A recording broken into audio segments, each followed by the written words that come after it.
Alright, so hello all, this is Antibody coming at you with another interview. This time we're talking with Kojn, a very talented player from Great Britain who's involved in lots of aspects of the Xonotic project. Thanks for talking with me, Kojn. You're welcome. So let's start off. Why don't you tell me about yourself? What would you like everyone out there to know about you? Well, basically, I've been playing online first-person shooters since about 2001, I think. Started off with UT, then went on to the next one, UT 2003, then 2004, and that's when I found Nexius, and I've basically been playing that, and now I'm hoping to be playing Xonotic in the near future. So what made you aware of Nexius? How'd you find out about it to switch? Well, basically, I was playing with a guy I used to duel with in UT 2004, and I was on RSC one night, and basically he just said, "Oh, check out this game. It's pretty cool. It's completely free." So I asked him what it was about and stuff, and he showed me the website, and I decided to download it, and then ever since then I've just been kind of hooked on it. And the rest is history. That's it. So you've been playing since about 2004, you say? Yeah, basically since I think it was probably either the first version or 1.1. I think it was just after Morpher. I think it was just after he started playing. Oh, okay. So what's kept you with the project all these years? Well, probably the main thing is the community. Unlike in the Unreal community, there's not as much whine and people basically talking leet talk and stuff like that. It's just generally a lot more friendly, and just a great group of guys to play with. Cool. So you're an excellent 1-versus-1 player. Tell me how you got your start with that. Well, I think it all began basically I used to watch demos when I was playing UT when I first started out. I didn't know too much about the clan scene and stuff, and then I started watching a couple of Quake 3 demos and stuff like that, or like duels. And then when I went to Nexius, basically I just decided I want to really start applying it then. I did a little bit in UT 2004 at the start. That's probably what really started to get me into it. But when I saw Nexius, I just thought, I'll give it a bigger go in that, and just gone from there really.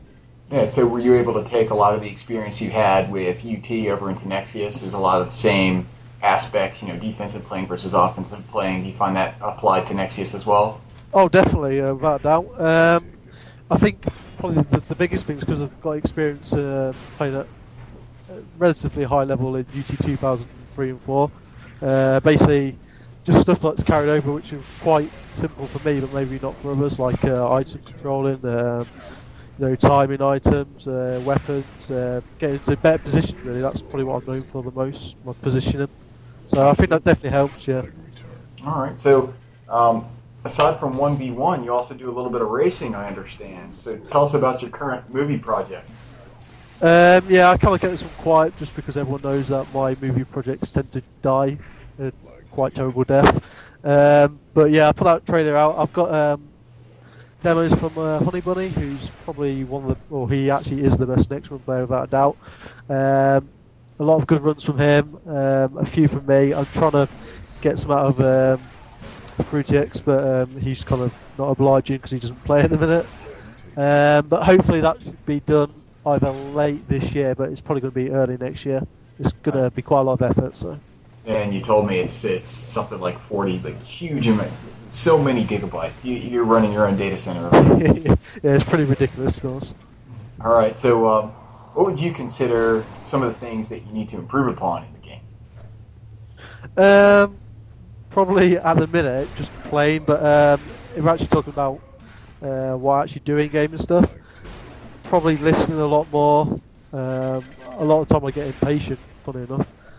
I don't think I'm very good with some of the, movement wise. I tend to move quite slow, and a lot of the other players they know a lot more tricks than me, which actually I've kind of not really used enough, and it would have really helped me out in other games and stuff. We've actually looked into it a bit more, just different routes. It's mainly movement, I'd say, tricks, and probably I don't use the laser enough. Yeah, just basically, I think I try and use my hit scan weapons too much, and it's kind of affected my splash weapons. And So movement really. you consider your strength to be the hit scan weapons? Oh yeah, without a doubt. Especially because we've got anti-lag as well. I normally pretty much just walk around the next gun, but if someone's controlling that, then obviously I'll swap strategies. But if I get that, it's normally that or the machine gun. It's just the best weapon for me to use. So. Okay. Well, so how do you see that strategy changing with Xonotic? Well, basically, the weapon balance already is a lot more balanced already. For example, with the machine gun, you can't basically use the secondary fire and just wipe someone out so easily. It's a lot harder to hit. Well, not so much harder to hit someone, but the damage it does over a range is less. Basically, stuff like the Crylink is a lot better at the minute. Personally, that's what I think. I think if you get good with that, it's going to be a very strong weapon.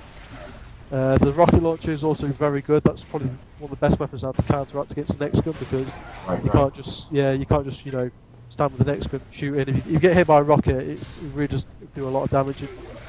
The sticky nades as well, they're pretty strong. So in general, it's not so much about the hit scan. I think it's going to be a lot more about using the weapons at the right time, and I think it's going to make players have to not just stick to one weapon, but think about using the other weapons and getting good with them, which I think is a good thing, even for myself.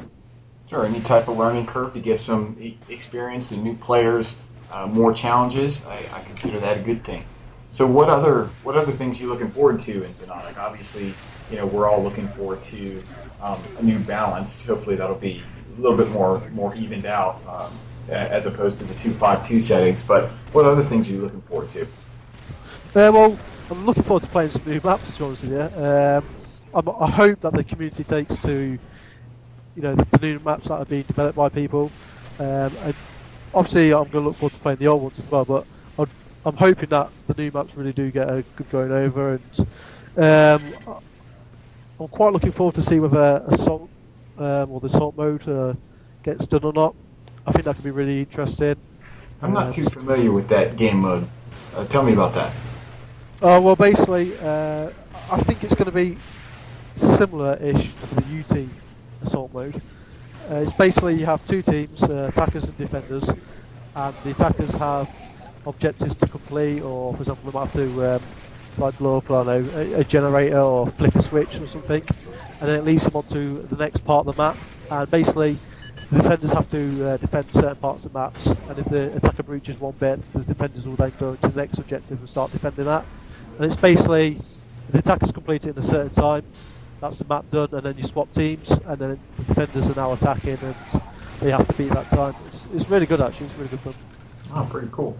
I look forward to it. So, with the new project, we don't have a release date for beta or full-on production version, but we're expecting a lot of new players out there. So, what advice do you have for the new players that are going to be coming into Xonotic? Definitely get involved in the community. There's a lot of nice people out there. There's a lot of people who show you what to do in the game, tricks, tips, how to use weapons, different fire modes and stuff if you're complete novice or whatever. It's a lot easier to get into than other online first-person shooters, which might be more elitist in the communities. So yeah, I'll definitely say get out there, watch videos, ask for help, and don't be scared about basically asking for help. Just get stuck right in there. It may take a while, to get to know people, but it's definitely the right way to go. Okay. And before we finish, do you have any shout-outs that you'd like to send out to the community? Any person in particular? Basically the Aussie community. They're all pretty funny and slightly crazy, I think. Jukester for making me the music that he has done already for the upcoming next Run movie, but it's probably going to get changed. But he's just done it. I've asked him, and he's done it within like 15 minutes, or whatever. It's ridiculous. Obviously, a shout out to all the people developing at the minute. It's a lot of effort. And they put a lot of time, their free time into it, which they don't have to do, but they do. Shout out to yourself as well for doing these terrific interviews. Oh, thanks. And a shout out to Esteel. I don't really speak to him that much anymore, but he's got less hair than me, so. All right, folks, that about does it. Once again, I'd like to thank Kojn for participating in this interview. So thanks, man. I really appreciate it. No problem. You're welcome. Have a good one. Cheers, man.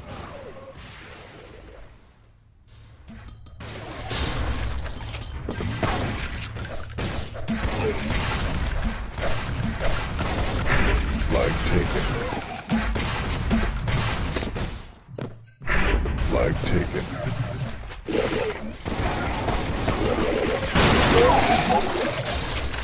Flag returned.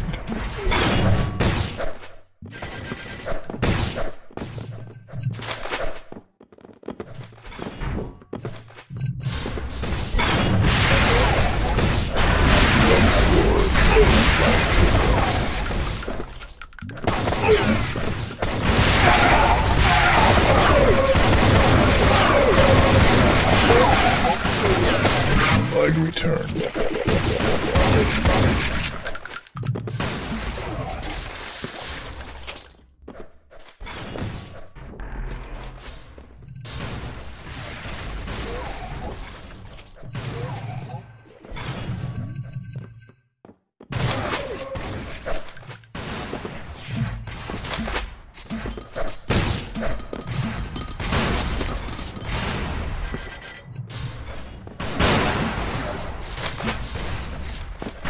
Flag taken.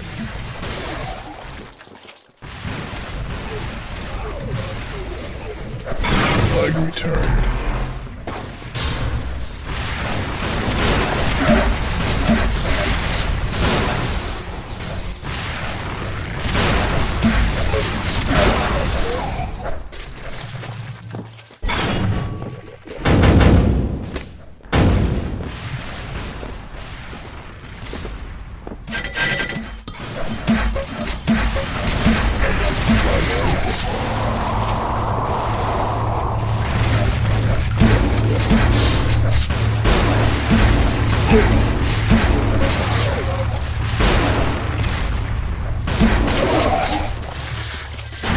Red scores.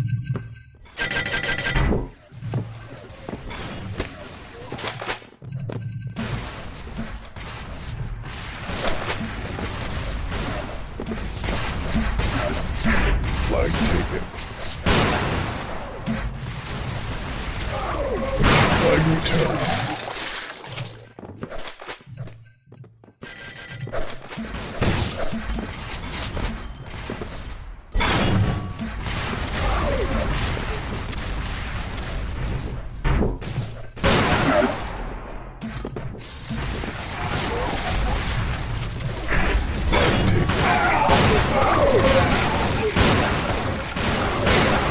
Flag returned.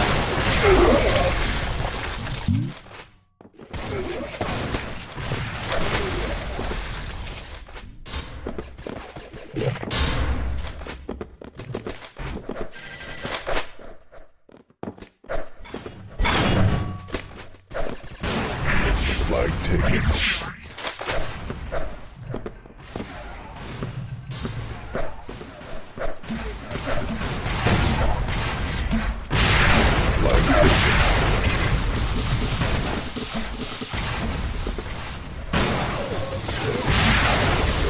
Flag returned.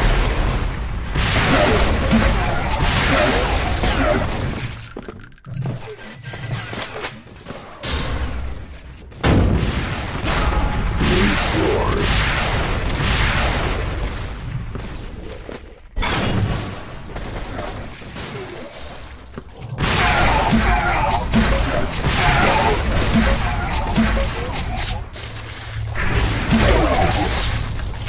Flag taken.